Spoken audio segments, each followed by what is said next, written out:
बिहार के एक छोटे से गांव में, जहां खेतों की हरी भरी लहरें सुबह की पहली किरणों से नाचती हैं, रहता था राहुल। उसके परिवार की आर्थिक स्थिति बहुत खराब थी। घर का खर्च चलाना दिन ब दिन मुश्किल होता जा रहा था। हालात ऐसे थे कि उसे समझ नहीं आ रहा था कि आगे क्या किया जाए। एक दिन उसे पता चला कि एक एजेंट सऊदी अरब में नौकरी दिलवाता है। वह उस एजेंट के पास पहुंचा और सऊदी अरब में काम करने की इच्छा जताई। एजेंट ने उसे मीठे मीठे वादे किए। कहा कि वहां उसे एक ऑफिस की आरामदायक नौकरी मिलेगी, जहां ना ज्यादा मेहनत करनी पड़ेगी और ना कोई परेशानी होगी, और वहां पैसे भी अच्छे खासे मिलेंगे। राहुल को लगा कि शायद यही उसका सुनहरा मौका है, जिससे उसकी किस्मत बदल सकती है। उसने गांव में इधर उधर से पैसे उधार लिए और एजेंट को मोटी रकम दे दी। कुछ ही दिनों में उसका पासपोर्ट और वीजा वगैरह तैयार हो गया। आखिरकार वह दिन आ गया जब वह सऊदी अरब के लिए रवाना हुआ। उसके दिल में नई उम्मीदें थीं, बेहतर जिंदगी की, अपने परिवार की गरीबी दूर करने की और एक नए सफर की शुरुआत की। सऊदी अरब पहुंचने के बाद उसे एहसास हुआ कि उसके साथ धोखा हो चुका है। हकीकत उसके सपनों से कोसों दूर थी। जिस कंपनी में उसे नौकरी दी गई थी, वहां उसका काम वैसा नहीं था जैसा उसे बताया गया था। उसे कंस्ट्रक्शन साइट पर मजदूरी करनी पड़ती थी। वह राहुल बड़ा परेशान था और सोच रहा था कि अब क्या करें। उसने इधर उधर दूसरा काम खोजने की कोशिश की, लेकिन कहीं भी अच्छा काम नहीं मिला। ऐसी परेशानी में 4-5 महीने ऐसे ही खाली गुजर गए। कभी उससे मजदूरी कराई जाती, तो कभी जानवरों की देखभाल करवाई जाती थी। फिर अचानक एक दिन 3 औरतें आईं। उन्होंने उससे कहा, अगर तुम हमारे साथ चलो तो हम तुम्हें एक रात का 1500 रिहाल देंगे। एक औरत का काम करोगे तो 500 रिहाल, दूसरी औरत का काम करोगे तो 500 रिहाल, तीसरी का काम करोगे तो 500 रिहाल, यानी हम तीनों औरतें तुम्हें एक रात के कुल 1500 रिहाल देंगे। इसके बदले तुम्हें हमारे साथ आना होगा और हमारा काम करना होगा। राहुल थोड़ी देर सोच में पड़ गया। उसने मन में सोचा, शायद यह मेरे लिए पैसे कमाने का एक अच्छा मौका हो सकता है। दोस्तों, एक पल के लिए तो उस राहुल की खुशी का कोई ठिकाना नहीं रहा। 3 औरतें उससे अपना काम करवाना चाहती थीं और इसके बदले में उसे 1500 रियाल मिलेंगे। अगर आज के हिसाब से देखा जाए तो यह 1500 रियल कम से कम 35,000 भारतीय रुपए के बराबर था, और वह भी सिर्फ एक रात के काम के लिए। राहुल ने तुरंत कहा, जी ठीक है, मैं आपका काम करने के लिए तैयार हूं। मुझे क्या करना होगा, कहां जाना है, बताइए। आप मुझसे जो भी करवाएंगी, मैं करने के लिए पूरी तरह तैयार हूं। दोस्तों, अब जो मैं आपको बताने जा रहा हूं, इसे सुनकर आप हैरान रह जाएंगे। यह सचमुच की घटना है और यह बिहार के एक छोटे से गांव के राहुल की कहानी है। लोग तो कहते हैं कि जब तक आप खुद इस घटना को नहीं देख लेते, तब तक यकीन करना मुश्किल होगा कि क्या वाकई में एक राहुल के साथ ऐसा भी कुछ हो सकता है। अब दोस्तों, वह औरतें उस राहुल से कहती हैं, तुम हमारे साथ चलो। औरतें इस तरह से नहीं थीं कि उनका चेहरा ढका हुआ हो या वे छुपी हुई हों। उनका चेहरा पूरी तरह से खुला था और उन्होंने साधारण सलवार कमीज पहन रखे थे। वह राहुल से कहती हैं, तुम हमारे हिसाब के हट्टे कट्टे तंदुरुस्त मर्द लगते हो। हमें लगता है कि तुम हमारा काम भी आसानी से कर सकते हो। राहुल को सऊदी अरब रहते हुए अब 6 महीने हो चुके थे, लेकिन उसे कोई सही काम नहीं मिला था। इन 6 महीनों में उसने वहां की भाषा सीख ली थी और अब वह वहां की भाषा आसानी से समझ और बोल सकता था। 6 महीनों से बेरोजगार रहते हुए उसने अपने घर एक भी रुपया नहीं भेजा था। उसकी बहनें उसे फोन करके मदद मांगती। मां की दवाई के लिए पैसे चाहिए होते, लेकिन वह सिर्फ आंसू बहाता और ऊपर वाले से प्रार्थना करता, हे भगवान, कोई रास्ता निकालो, कोई अच्छी नौकरी दिला दो। और आज जब 3 औरतें आईं और कहा कि वे उसे एक रात का 1500 रिहाल देंगी, तो उसकी खुशी का ठिकाना नहीं रहा। उसने सोचा, अगर इन औरतों ने मुझे पैसा दे दिया तो मेरे पिछले 6 महीनों का नुकसान भी भर जाएगा। एक ही दिन का यह पैसा मेरे लिए बड़ी रकम है। राहुल उन तीनों औरतों के साथ जा रहा था। एक औरत ने उससे कहा, यूं तो हमने कई मर्दों से यह काम करवाने की कोशिश की, लेकिन वे ज्यादा देर तक टिक ही नहीं पाते थे, वे भाग जाते थे। राहुल के मन में तरह तरह के ख्याल आ रहे थे। वह सोच रहा था, यह मुझसे कौन सा काम करवाना चाहती है? क्या यह जिस्म की ख्वाहिश मुझसे पूरा कराना चाहती है?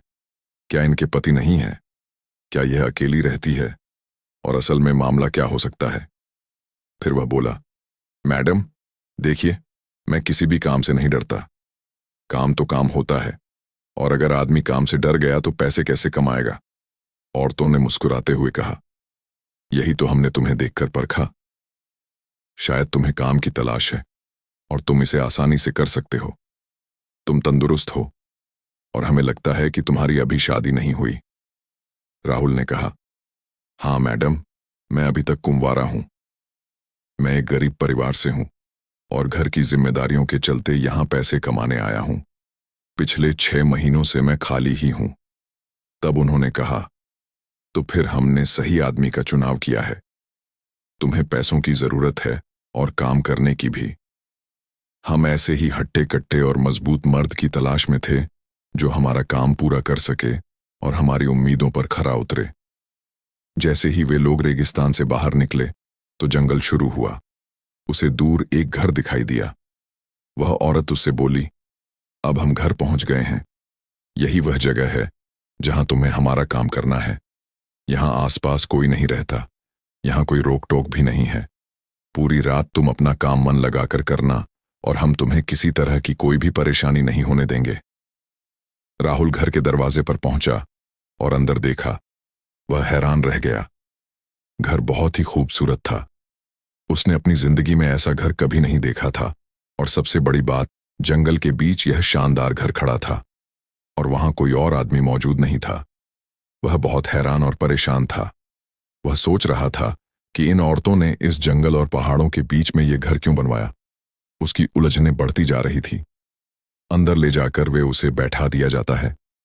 उनमें से एक औरत उसे पानी देती है। उसने पानी पिया और फिर औरत ने पूछा, तुमने कुछ खाया भी है? खाली पेट तो नहीं हो? राहुल ने कहा, नहीं मैडम, मुझे खाने की कहां पड़ी है। मैं तो पहले भी 3 वक्त का खाना एक समय में खा रहा था। औरत ने तुरंत उसे खाना लाकर दिया। राहुल ने अच्छे से खाना खाया। उसे खाना बहुत पसंद आया और उसने कहा, अब मेरे शरीर में पूरी तरह जान आ गई है। मैं तंदुरुस्त और फिट हूं। अब मुझे बताइए, मुझे क्या करना है? औरतों ने कहा, ठीक है, तैयार हो जाओ। हम वह काम अब अंदर जाकर करेंगे। चलो अभी अंदर चलते हैं। जैसे ही वे अंदर गए, एक तहखाना दिखाई दिया। राहुल के रोंगटे खड़े हो गए। उसे तुरंत लगा कि कुछ गड़बड़ है और वह तहखाना देखकर सतर्क हो गया। जब वह तहखाने में नीचे पहुंचा तो जो उसने देखा उसे देखकर उसके रोंगटे खड़े हो गए। उस कमरे के अंदर 3 खूबसूरत लड़के बैठे थे। वो एक पल के लिए पीछे हट गया। उसके मन में डर और सवाल दोनों थे। उसने कहा, यह कौन है? आप लोग मुझे यहां क्यों लाए हैं? उन औरतों में से एक ने मुस्कुराते हुए कहा, यही वो हैं जिनके साथ तुम्हें काम करना है। वो चौंक गया, बोला, नहीं, मैं इन लड़कों के साथ कोई काम नहीं कर सकता। उसकी आवाज कांप रही थी। चेहरे पर घबराहट साफ झलक रही थी। तभी एक औरत ने दरवाजा बंद करते हुए कहा, हम तुम्हें यहां अपने साथ मजे करने के लिए नहीं लाए हैं। तुम्हें वही करना होगा जो हम कह रही हैं। 1500 रियाल छोटी रकम नहीं होती, और वह भी एक दिन की। अब उसके पास कोई रास्ता नहीं था। मरता क्या ना करता। उसने मजबूरी में वही काम करना शुरू किया जो औरतों ने कहा था, और धीरे धीरे उसे महसूस होने लगा कि इस तहखाने के पीछे कोई ऐसा रहस्य छिपा है जिसका अंदाजा उसे खुद भी नहीं था। जब उसने उस लड़के के साथ काम करना शुरू किया, धीरे धीरे वे तीनों लड़के भी उसके साथ घुल मिल गए थे। धीरे धीरे वक्त बीतता गया। दिन, हफ्ते और फिर पूरा 1 महीना गुजर गया। उस महीने भर में वह रोज उनका काम करता रहा और उन औरतों ने अपने वादे के मुताबिक उसे हर दिन 1500 रियाल दी। 1 महीने में उसके पास इतनी बड़ी रकम जमा हो गई कि उसने पहली बार अपने घर पैसे भेजे। घर वालों की खुशी का ठिकाना नहीं रहा। मां का इलाज शुरू हो गया। छोटे भाई स्कूल जाने लगे और बहनों के रिश्ते देखने की बातें होने लगीं। कभी कभी वह औरतें खुद उसे उसके घर वालों से फोन पर बात करवा देती थीं। मां की आवाज सुनकर उसकी आंखें भर आती थीं। वो सोचता, जो भी कर रहा हूं बस इन्हीं के लिए तो कर रहा हूं। लेकिन अंदर ही अंदर उसका ज़मीर हर रात उसे कचोटता रहता था। वह काम जो वह कर रहा था, उसकी आत्मा उसे माफ नहीं कर पा रही थी। वो कई बार सऊदी अरब छोड़कर वापस भारत आने की बात करता, लेकिन वह औरतें उसे जाने नहीं देती थीं। वे राहुल से कहती, तुम्हें अभी हमारा काम पूरा करना है। अब वह दोनों तरफ से फंस चुका था। एक तरफ अपने घर की जिम्मेदारियां और दूसरी तरफ वह रहस्यमय औरतें, जिनके रहस्य की गहराई अब उसके लिए मौत या मुक्ति दोनों बन चुकी थीं। धीरे धीरे वह लड़कों के साथ उस काम को जारी रखता गया।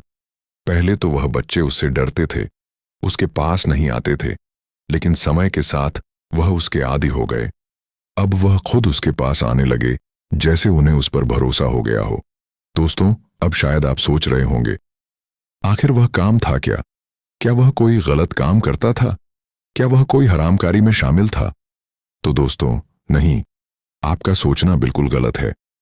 वह न तो कोई गलत काम कर रहा था, ना ही कोई गुनाह कर रहा था।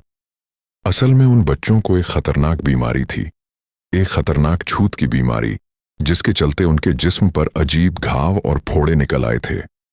उन औरतों ने उसे इसलिए रखा था ताकि वह उनकी देखभाल करें, उनके जख्मों पर दवा लगाए और उन्हें दोबारा जिंदगी की राह पर ला सके। वह राहुल, जिसे लगा था कि वह गुनाह में फंस गया है, असल में वह एक नेक काम कर रहा था। बस उसे यह एहसास बहुत देर से हुआ। उन बच्चों की हालत बहुत खराब थी। डॉक्टरों ने उनकी माताओं से साफ कह दिया था कि यह बीमारी छूत की है। अगर उन्होंने अपने बच्चों को छू भी लिया तो उन्हें भी यह बीमारी हो सकती है।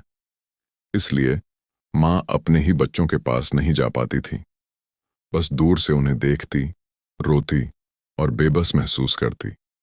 उन्होंने पहले कई सऊदी आदमियों से मदद मांगी थी, लेकिन जब भी कोई उन लड़कों की हालत देखता, उनके शरीर पर मवाद, घाव और दर्द को देखता, तो डरकर पीछे हट जाता। कोई भी उनकी मरहम पट्टी करने की हिम्मत नहीं जुटा पाता। आखिरकार उन औरतों ने तय किया कि अब उन्हें किसी ऐसे इंसान की जरूरत है जो मजबूर भी हो, पर दिल से नेक भी हो, जो पैसे के बदले सही मायने में उनका सहारा बन सके। और तब उन्हें मिला वह भारतीय राहुल। वह राहुल हर दिन अपने शरीर को पूरी तरह ढककर, बॉडी कवर पहनकर, ग्लव्स पहनकर और मास्क लगाकर उन बच्चों के पास जाता। धीरे धीरे वह उनके घावों को साफ करता, मरहम लगाता, पट्टियां बदलता और उनसे प्यार से बात करता।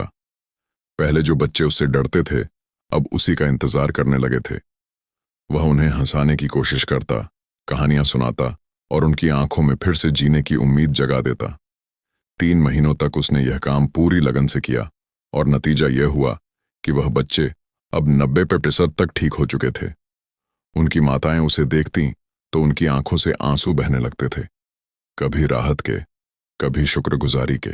वह राहुल, जो अपनी मजबूरी में इस काम में उतरा था, अब इंसानियत की मिसाल बन चुका था। एक दिन उस इंडियन राहुल ने हिम्मत जुटाकर उन तीनों औरतों से उनकी कहानी पूछी। उन्होंने गहरी सांस लेते हुए कहा, हम तीनों सगी बहनें हैं। हमारी शादी 3 सगे भाइयों से हुई थी, लेकिन किस्मत ने हमसे सब कुछ छीन लिया। उन्होंने बताया कि एक दिन उनके पति अपने काम से कहीं बाहर जा रहे थे। रास्ते में उनकी कार का भयानक एक्सीडेंट हुआ और उसी पल तीनों भाई हमेशा के लिए इस दुनिया से चले गए। तीनों बहनें विधवा हो गईं और उनके पास रह गए बस उनके छोटे छोटे 3 बेटे। लेकिन दर्द यहीं खत्म नहीं हुआ। कुछ महीनों बाद उन बच्चों में से एक को अजीब सी छूत की बीमारी हो गई, जो धीरे धीरे खेलते खेलते बाकी दोनों बच्चों तक भी फैल गई। डॉक्टरों ने हार मान ली थी।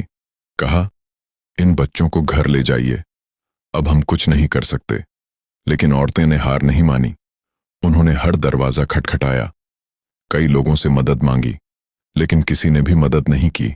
हर कोई उन बच्चों की हालत देखकर डर जाता। वह राहुल, जिसने मजबूरी में यह काम शुरू किया था, धीरे धीरे उन बच्चों के लिए फरिश्ता बन गया। उसने इन बच्चों को एक नई जिंदगी दी थी। तीनों बच्चे अब लगभग पूरी तरह ठीक हो चुके थे, फिर से मुस्कुरा रहे थे, खेल रहे थे और हर बार उसे देखते हुए अब्बा कहकर पुकारते थे। उन औरतों के लिए अब वह सिर्फ एक मददगार नहीं, बल्कि उनके बच्चों का पिता बन चुका था। वह सोच भी नहीं सकते थे कि अब वह उन्हें छोड़कर चला जाएगा। जब उसने कहा, अब मेरा काम पूरा हो गया है, मैं अपने देश वापस जाना चाहता हूं, तो तीनों औरतें रो पड़ीं। उन्होंने उसके सामने हाथ जोड़कर कहा, कृपया हमें मत छोड़ो, हमारे बच्चों ने तुम में अपने पिता को पाया है और हमने तुम में अपने जीवन का सहारा पाया है। उन्होंने कहा, हम तीनों तुम्हें अपने पति के रूप में स्वीकार करने को तैयार हैं। हमें न धन चाहिए न दौलत। हमारे सोहर मरने से पहले हमारे लिए बहुत धन और जायदाद छोड़कर गए हैं। बस तुम हमारे साथ रहो, हमारे बच्चों के लिए एक पिता बनकर रहो। वो हैरान था, लेकिन उनका दर्द सच्चा था। उसने भारत फोन किया, सब कुछ अपनी माँ को बताया। माँ ने कहा, बेटा, अगर तूने वहां किसी का घर, किसी की जिंदगी बचाई है तो वह भी तेरी जिम्मेदारी है। जा, अपना वादा निभा, और जब तेरा मन करे भारत हमसे मिलने आते रहना। फिर उसने उन तीनों औरतों से शादी कर ली। तीनों बच्चों ने उसे पिता के रूप में अपनाया। आज भी वह राहुल, जो अब एक पति और पिता दोनों बन चुका है, हर साल भारत आता है, अपनी माँ, अपने भाई बहनों से मिलने। कभी कभी अपनी सऊदी फैमिली को भी भारत लाता है। जब उसने यह सच्ची कहानी अपने गांव में बताई तो लोग दंग रह गए। दोस्तों, यही थी उस छोटे से गांव के उस भारतीय राहुल की कहानी, जिसने पराई धरती पर जाकर न सिर्फ अपना भाग्य बदला, बल्कि 3 जिंदगियां भी बचाई और साबित किया कि इंसानियत सबसे बड़ा धर्म है। तो दोस्तों, अगर आपको यह कहानी पसंद आई हो तो इस वीडियो को लाइक और शेयर जरूर करें, और अगर आपने अभी तक हमारे चैनल स्माइल वॉइस टीवी को सब्सक्राइब नहीं किया है तो सब्सक्राइब करना ना भूलें। अपना और अपने परिवार का ख्याल रखें। जल्दी मिलेंगे एक नई मजेदार कहानी के साथ। धन्यवाद।